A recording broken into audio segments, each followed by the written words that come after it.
देवताओं के आशीर्वाद से मैं चंपावत क्षेत्र की सेवा करने के लिए तैयार हूँ। सबकी आभारी हूँ कि उन्होंने मुझ पर भरोसा जताया।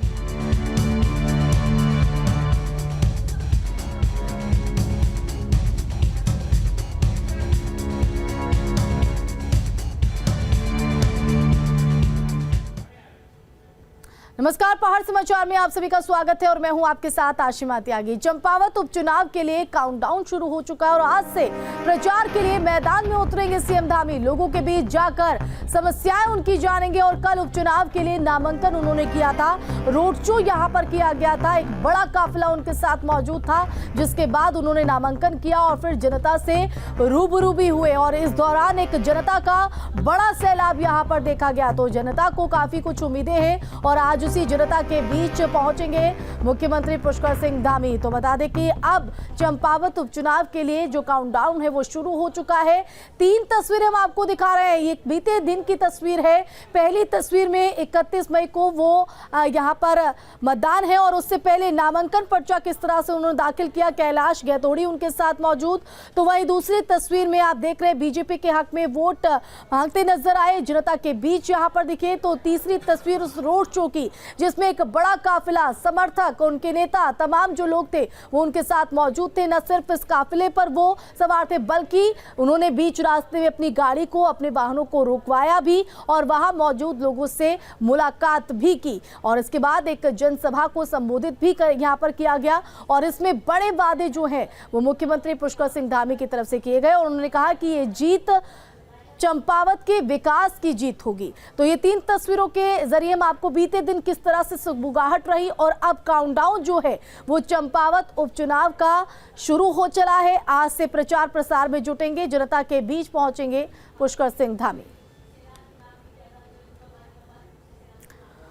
तो उत्तराखंड में चंपावत उपचुनाव के लिए सीएम पुष्कर सिंह धामी ने अपना नामांकन दाखिल किया और ये सीट बीजेपी विधायक कैलाश गैतोड़ी के इस्तीफे के बाद खाली हुई है। चंपावत उपचुनाव का रण, सीएम पुष्कर धामी ने किया नामांकन। नामांकन से पहले किया मेगा रोड शो। उत्तराखंड में चंपावत उपचुनाव सियासत का सेंटर बना हुआ है। मुख्यमंत्री पुष्कर सिंह धामी ने अपना पर्चा दाखिल कर दिया है। उनके साथ बीजेपी के तमाम दिग्गज मौजूद रहे। नामांकन के बाद सीएम धामी ने जीत की उम्मीद जताई। यहाँ का चुनाव, चूँकि यहाँ के सभी लोग विभिन्न राजनीतिक दलों में काम करने वाले बहुत सारे पदाधिकारी हैं, कार्यकर्ता हैं, उन्होंने भारतीय जनता पार्टी की सबने सदस्यता ले ली है और सब लोग चंपावत के विकास के लिए आगे आ रहे हैं। ये जितनी भी जीत होगी वो चंपावत के विकास की जीत होगी। सीएम पुष्कर धामी बनबसा से करीब 90 किलोमीटर लंबा रोड शो कर चंपावत पहुंचे। इस दौरान उनके साथ पूर्व विधायक कैलाश गैतोड़ी समेत कई समर्थक भी मौजूद रहे। नामांकन से पहले सीएम धामी ने सीट खाली करने के लिए कैलाश गैतोड़ी का धन्यवाद किया। चंपावत उपचुनाव के रण में कांग्रेस ने महिला उम्मीदवार निर्मला गैतोड़ी को उतारकर सीएम धामी को चुनौती दी है। सीएम पद पर बने रहने के लिए पुष्कर सिंह धामी को उपचुनाव जीतना जरूरी है। चूँकि सभी देवी देवताओं का, चंपावत क्षेत्र की महान जनता का सबका आभारी हूँ, सबका धन्यवाद देता हूँ कि उन्होंने आम चुनाव में वहाँ से प्रचंड बहुमत से श्री कैलाश चंद गैतोड़ी जी को भारी बहुमत से जिताया था और उन्होंने वहाँ से आग्रह किया था कि मैं उस क्षेत्र से अब प्रतिनिधित्व करूँ और मैं अपना सौभाग्य मानता हूँ। मैं बनखंडी महादेव के प्रांगण में हूँ। बनखंडी बाबा का, हमारे पूर्णागिरी मैया का, गोलजी महाराज का, शारदा मैया का, माँ बाराही का, हिंगला देवी का, रणकुची मैया का, सभी देवी देवताओं के आशीर्वाद से मैं चंपावत क्षेत्र की सेवा करने के लिए तैयार हूँ। चंपावत उपचुनाव के लिए 31 मई को वोटिंग होनी है। बीजेपी को उत्तराखंड में ऐतिहासिक जीत दिलाने वाले पहाड़ के बाजीगर पुष्कर सिंह धामी चंपावत के चक्रव्यूह को तोड़ने में सफल हो पाएंगे या नहीं, ये तस्वीर नतीजे के दिन यानी 3 जून को ही साफ होगी। चंपावत से सुरेंद्र डसीला के साथ टीम न्यूज स्टेट। तो सीएम पुष्कर सिंह धामी ने चंपावत उपचुनाव के लिए अपना नामांकन दाखिल किया और उसके बाद उन्होंने एक जनसभा को संबोधित भी किया। सीएम धामी ने इस दौरान यूपी के सीएम योगी की जमकर तारीफ की और उन्होंने कहा कि तीसरा दशक उत्तराखंड का है। कि ये बचपन में मैं यहाँ खेला हूँ, यहाँ पढ़ा हूँ, यहीं बड़ा हुआ हूँ। तो चूंकि अब पूरे प्रदेश के अंदर मुख्य सेवक का काम आप सबके आशीर्वाद से मिला है। उससे पहले कभी युवा मोर्चा में, कभी पार्टी के अन्य कार्यक्रमों में, पिछले उत्तराखंड बनने के बाद 21 साल 22 साल तक लगातार प्रदेश के मैं हर कोने कोने में गया हूं और अधिकांश विधानसभा क्षेत्रों में अगर इस बार चुनाव में खड़ा होता तो सभी जगह से एक तरह से प्रस्ताव था, लेकिन फिर मुझे लगा कि ये मेरा सौभाग्य है कि ये मां पूर्णागिरी की भूमि है। मां पूर्णागिरी ने बुलाया, मां शारदा मैया ने बुलाया, गुरुजी का स्थान है, बाबा गोरखनाथ की भूमि है, जिसके बारे में हमारे उत्तर प्रदेश के मुख्यमंत्री आदरणीय योगी आदित्यनाथ जी ने भी उस दिन उल्लेख किया था। उन्होंने भी वहां से उन्होंने कहा था कि, और उन्होंने आप सबके नाम संदेश भी दिया है। उन्होंने कहा है कि मैं एक दिन गोरखनाथ मंदिर आऊंगा यहाँ, एक दिन गोरखनाथ मंदिर आएंगे। और बनबसा जो हेडवर्क्स है, सिंचाई विभाग का हेडवर्क्स है, जिसका अभी हमारे परिसंपत्तियों का जो बंटवारा है पिछले 21 सालों में जो नहीं हो पाया था, आज दोनों सरकारों की सहमति से लगभग वो सारा बंटवारा हो गया है। हमारे नौजवान बेरोजगार भाइयों को रोजगार से जोड़ने का काम करेंगे। ये हमारा जो यहाँ के गोलजी, चंपावत के गोलजी है, सबसे पहले यही आए गोलजी, यहाँ से हमारे घोड़ाखाल गए, घोड़ाखाल से चितई गए, इनका एक गोलजी सर्किट बनाएंगे। भाइयों बहनों, ये हमने अपने उसमें भी रखा है। मानसखंड कॉरिडोर हमारे संकल्प पत्र में है, हमारे घोषणा पत्र में है।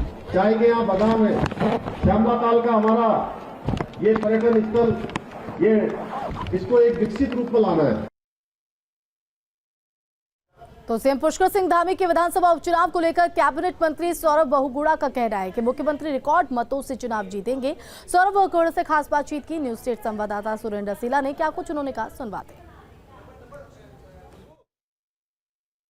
मुख्यमंत्री पुष्कर सिंह धामी अपने विधानसभा उपचुनाव के लिए नामांकन दाखिल कर चुके हैं। मेरे साथ सौरभ बहुगुणा जी हैं, कैबिनेट मंत्री। बहुगुणा जी, कैसे आप इस चुनाव को देख रहे हैं, क्योंकि यहाँ युवा बड़े पैमाने पर थे और मुख्यमंत्री जी का जब उपचुनाव होगा तो किस तरह का परिणाम आएगा? देखिए, एक तरफा चुनाव है। मैं कल से यहाँ पर हूँ। मैं नगर की जिम्मेदारी मेरे को प्रभारी बनाया गया है। मैं काफ़ी दुकानों में भी गया, लोगों से भी मिला। लोगों में जोश है, उत्साह है इस चुनाव को लेके। और मैं सबसे पहले कैलाश गहतोड़ी जी का धन्यवाद करूंगा, जिन्होंने बहुत उदार दिल दिखाते हुए माननीय मुख्यमंत्री जी के लिए यहाँ से त्यागपत्र दिया। मैं आपको ये आश्वस्त कर रहा हूँ कि ये उत्तराखंड की सबसे बड़ी जीत होगी। मैंने आज मंच पे भी ये बात कही है कि मेरे पिताजी जब चुनाव लड़े थे मुख्यमंत्री बन के, तो 39,900 वोट से जीते थे चुनाव। और मैंने यहाँ की जनता से निवेदन किया है कि उस रिकॉर्ड को तोड़ना चाहिए। और कांग्रेस ने ऐसे भी वॉकओवर दे दिया है। आप देखिए, जो हिमेश करकवाल जी यहाँ से चुनाव लड़ते थे वो बैकआउट कर गए चुनाव से, तो कांग्रेस के पास कैंडिडेट नहीं था देने के लिए। तो ये कहीं ना कहीं सारी जो हमारी परिस्थितियां हैं हमारे लिए अनुकूल हैं और माननीय मुख्यमंत्री जी की बहुत बड़ी जीत होगी यहाँ। सर, आपकी विधानसभा भी सीट लगती हुई है और कई ऐसे नेता हैं जिनकी विधानसभा सीट लगती हुई है चंपावत से। संगठन ने एक मैनेजमेंट भी इसका बनाया है कि उन लोगों को भी मेन फोकस में रखा जाए। इसे आप कैसे देखते हैं? देखिए, ये भारतीय जनता पार्टी की खूबी रही है। संगठनात्मक रूप से भारतीय जनता पार्टी से अच्छी कोई पार्टी नहीं है और हम सबकी जिम्मेदारी की लगाई गई है। और इसलिए लगाई गई है ताकि हम लोग अगल बगल की सीटों से हम लोग यहाँ के लोगों के साथ मिलकर काम कर सकेंगे। लोगों को आगे काम करने की हम लोग मार्गदर्शन भी दे सकते हैं और उनके साथ हम लोग को भी सीखने का मौका मिलेगा। अच्छी चीज़ है, क्योंकि माननीय मुख्यमंत्री जी का चुनाव है तो संगठन किसी भी तरीके से इसको हल्के तरीके से नहीं लेना चाहिए। कैबिनेट मंत्री सौरभ बहुगुणा जी का कहना है कि मुख्यमंत्री रिकॉर्ड मतों से जीतेंगे। इससे पहले जितने भी मुख्यमंत्रियों के उपचुनाव हुए उनसे कहीं ज़्यादा मतों से इस बार उनकी जीत का अंतर होगा। वीडियो जर्नलिस्ट सोनी कुमार के साथ सुरेंद्र रसीला, न्यूज़ स्टेट, चंपावत। तो चंपावत विधानसभा उपचुनाव में सीएम पुष्कर सिंह धामी को लेकर महिलाओं में भी काफी जोश दिखा। महिलाओं का कहना है कि मुख्यमंत्री इस विधानसभा सीट से होगा तो इस क्षेत्र का विकास होगा। महिलाओं से बातचीत की न्यूज स्टेट संवाददाता सुरेंद्र रसीला ने। मुख्यमंत्री पुष्कर सिंह धामी अपना जो विधानसभा उपचुनाव है उसका नामांकन दाखिल कर चुके हैं। आज जनता को उन्होंने संबोधित किया।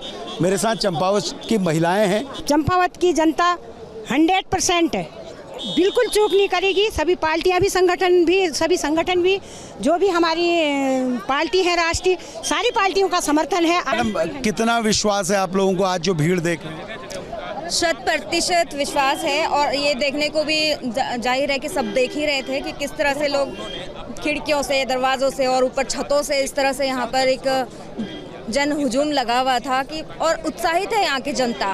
तो ये चंपावत के भाग खुलने थे जो हमारे माननीय मुख्यमंत्री जी को ये सीट मिली है, यहाँ से उनका उपचुनाव है। सभी बहुत ही मुख्यमंत्री अगर आप लोगों के विधायक होंगे तो कैसे देखते हैं चंपावत कितना बदलेगा? चंपावत बहुत बदलेगा। चंपावत एक अच्छा सिटी बना देंगे हमारे मुख्यमंत्री जी, बहुत प्रोग्रेस करेंगे हमारी चंपावत का, ये हमें पूर्ण विश्वास है अपने मुख्यमंत्री जी पे। ये तमाम महिलाएं हैं जो मुख्यमंत्री के भाषण को सुनने आई थी। मैडम आप बताइए, मुख्यमंत्री जी ने बहुत सारी बातें करी और पहाड़ी में, कुमाऊनी में बोल रहे थे, कैसा लग रहा है? लग रहा है कि आपको विकास होगा? ये तो अच्छा है, बहुत विकास होगा।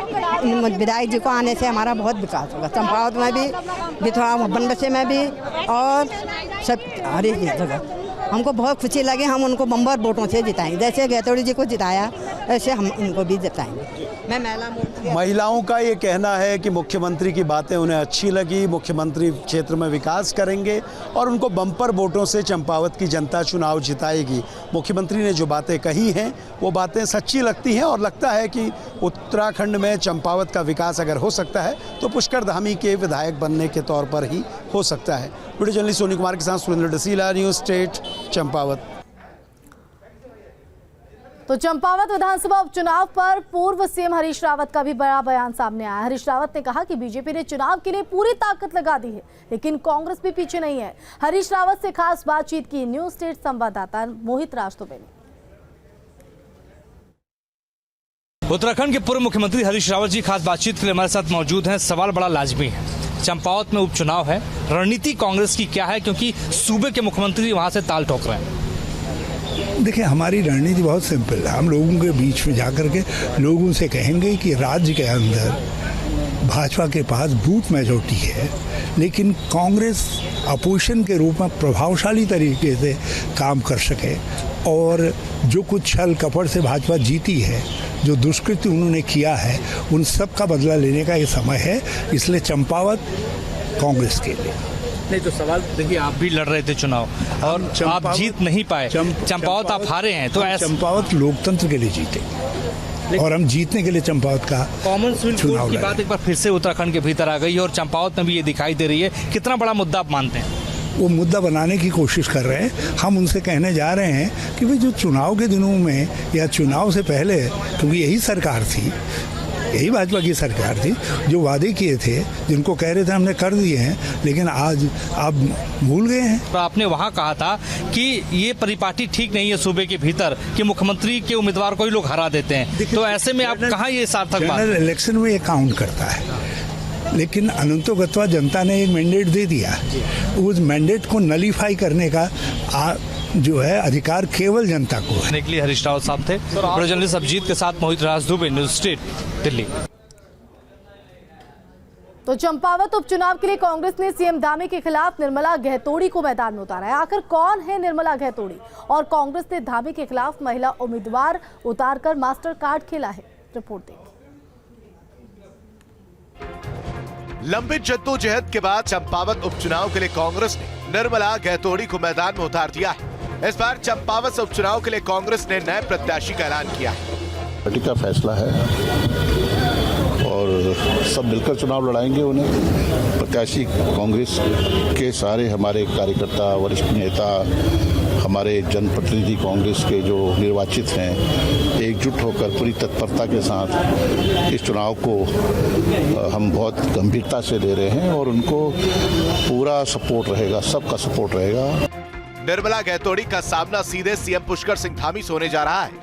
कांग्रेस ने इस बार नया चेहरा देकर अपनी चुनाव की रणनीति को बदला है। ऐसे में कांग्रेस ने रणनीति को बदलते हुए महिला उम्मीदवार को मैदान में उतारा है। दूसरी वजह यह भी है कि चंपावत विधानसभा सीट पर ब्राह्मण का कब्जा रहा है और सीएम धामी ठाकुर है। ऐसे में कांग्रेस ने महिला और ब्राह्मण उम्मीदवार को उतारकर रणनीति को बदला है।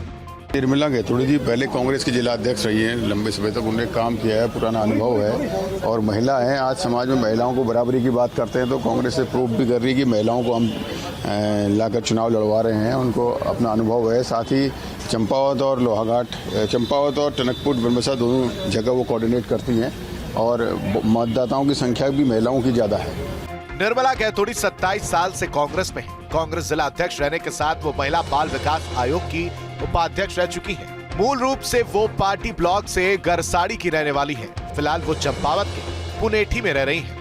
निर्मला गैतोड़ी ने सीएम धामी पर निशाना साधते हुए कहा कि धामी खटीमा से चुनाव हार चुके हैं। प्रदेश स्तर का नेतृत्व है, केंद्रीय नेतृत्व है, जो अपने बड़े नेता है और उनकी जो हमारा जिला स्तर का नेतृत्व है, मैं सबकी आभारी हूँ कि उन्होंने मुझ पर भरोसा जताया। उत्तराखंड की चंपावत सीट पर 31 मई को वोटिंग होगी। 11 मई नामांकन करने की आखिरी तारीख है और वहीं 3 जून को रिजल्ट आएंगे। उत्तराखंड विधानसभा चुनाव बीजेपी ने बड़ी जीत तो हासिल की थी। पार्टी को राज्य की 70 विधानसभा सीटों में से 47 सीटें हासिल हुई थी, लेकिन राज्य के सीएम और पार्टी के सीएम पद के उम्मीदवार रहे पुष्कर सिंह धामी अपनी खटीमा विधानसभा सीट से चुनाव हार गए थे, जिसके बाद अब वो चंपावत से चुनाव लड़ रहे हैं। विधानसभा चुनाव में कैलाश गैतोड़ी चंपावत सीट से लगातार दूसरी बार विधायक निर्वाचित हुए थे, लेकिन उन्होंने मुख्यमंत्री के लिए चंपावत सीट छोड़ने का प्रस्ताव रखकर 21 अप्रैल को इस्तीफा भी दे दिया था। इसके बाद इस सीट से अब बीजेपी के टिकट पर उत्तराखंड के मुख्यमंत्री पुष्कर सिंह धामी चुनाव लड़ रहे हैं। Team news state. तो रुड़की स्टेशन पर उड़ाने की धमकी के बाद अलर्ट। तो हरिद्वार, ऋषिकेश समेत धार्मिक स्थलों पर सुरक्षा बढ़ाई गई है। खत के जरिए मिली थी धमकी, तो बड़ी जानकारी आपको दे रहे हैं। तो रुड़की स्टेशन पर धमकी भरा पत्र जो है वो बरामद हुआ था, जिसके बाद जो है वो प्रशासन अलर्ट पर है। हरिद्वार, ऋषिकेश समेत धार्मिक स्थलों पर भी सुरक्षा को बढ़ा दिया गया है। चप्पे चप्पे पर पुलिस की निगरानी है, तो वहीं हर एक चीज पर जो है जांच पड़ताल यहाँ पर की जा रही है। हर एक आने जाने वाले लोगों पर किस तरह से जांच हो रही है वो आप तस्वीरों में देख रहे हैं। तो खत के जरिए ये धमकी मिली थी। तो केदारनाथ यात्रा ने पिछले सारे रिकॉर्ड तोड़ दिए और अभी तक 4 दिनों की यात्रा में 75,000 के करीब तीर्थयात्रियों ने बाबा केदार के दर्शन कर लिए हैं। पुलिस प्रशासन मुस्तैद बना हुआ है ताकि श्रद्धालुओं को कोई भी दिक्कत, कोई भी तकलीफ ना हो।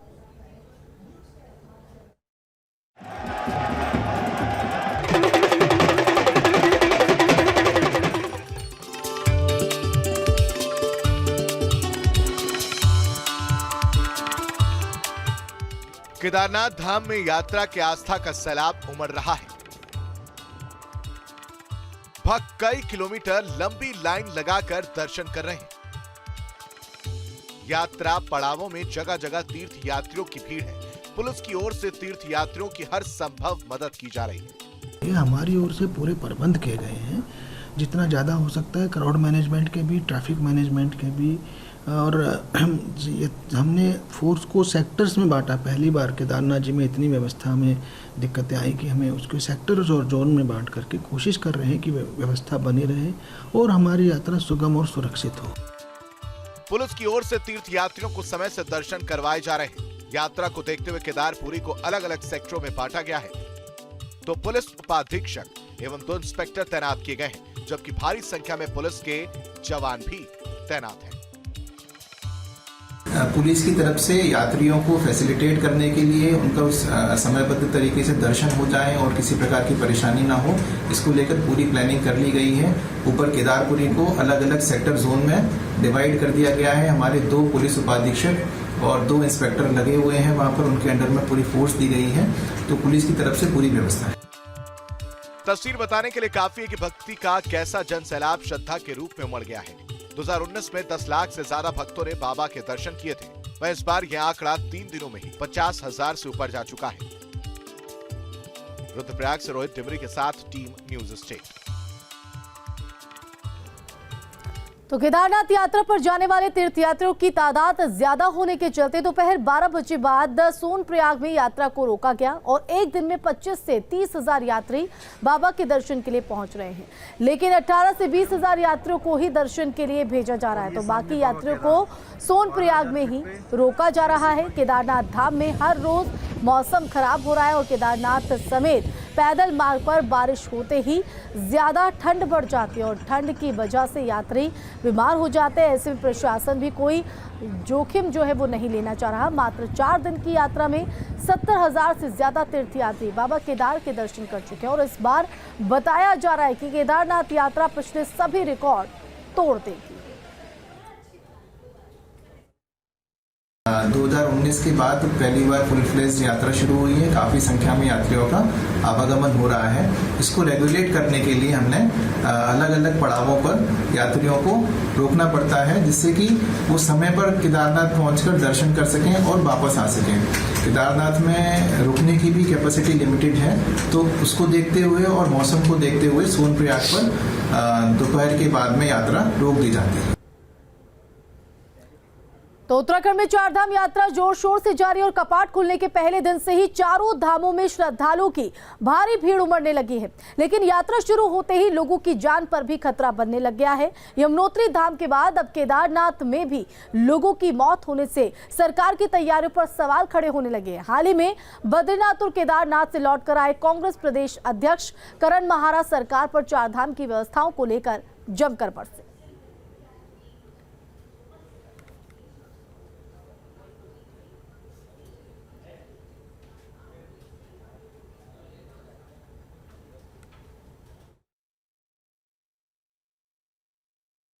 केदारनाथ धाम पहुंचे, दूसरे दिन कपाट खुलने थे। आप जानकर आश्चर्य करेंगे, रात के 10:30 बजे तक पूरे दिन बिजली नहीं थी। सरकार का बहुत बड़ा फेलियर है। और जहां पर बर्फ आई हुई है, पूरी ग्लेशियर्स आए हुए हैं, वहां पर रेलिंग्स टूटी हैं। जो रेलिंग्स ठीक इस यात्रा से पहले ठीक हो जानी चाहिए थी, ताकि कोई एक्सीडेंट ना हो। पिछले वर्ष ही आपको याद होगा, एक लड़की की जान चली गई थी गिर के। और वहाँ पर अभी भी मैं देख रहा हूँ जिस तरीके से खच्चर दौड़ रहे हैं, व्यवस्था नहीं है, उससे यात्रियों को बहुत असुविधा हो रही है। तो चारधाम यात्रा में भारी भीड़ की वजह से ट्रैफिक व्यवस्था पर काफी असर पड़ रहा है। उत्तरकाशी जिले में ट्रैफिक व्यवस्था चरमराई हुई है। पुलिस और जिला प्रशासन ट्रैफिक व्यवस्था को काबू नहीं कर पा रहा। जिला मुख्यालय से ताबा खाड़ी सुरंग के बाहर तक हजारों वाहन जाम में फंसे हैं। पुलिस के पास कोई वैकल्पिक व्यवस्था नहीं। यात्रियों के साथ साथ स्थानीय लोगों को भी भारी परेशानी उठानी पड़ रही है। नैनीताल के ग्रामीण इलाकों में पेरूल को इकट्ठा किया जा रहा है, जिसे आड़ू, खुबानी और सेब की पैकिंग में इस्तेमाल किया जाएगा। लोगों का मानना है कि पेरूल को इकट्ठा करने से जंगलों में आग लगने का खतरा कम हो जाएगा और पेरूल का सही इस्तेमाल भी हो सकेगा।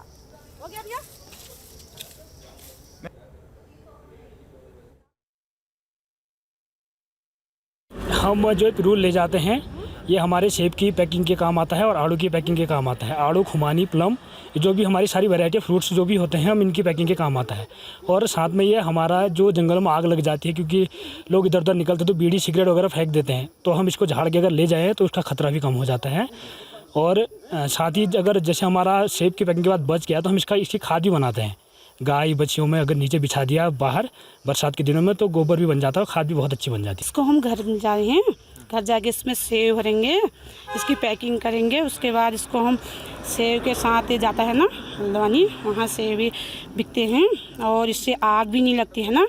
इसके कारण जंगलों में आग भी लग जाती है, इसके लिए ले जाते हैं हम इसको घर। तो वहीं रुड़की स्टेशन अधीक्षक को रविवार को पत्र मिलने से हड़कंप मच गया। लेटर में रुड़की, मुरादाबाद, बरेली और हरिद्वार समेत कई रेलवे स्टेशनों को उड़ाने की धमकी दी गई, जिसके बाद जीआरपी और पुलिस सतर्क हो गई। हर की पैड़ी और धार्मिक स्थलों पर फोर्स को बढ़ाया गया है।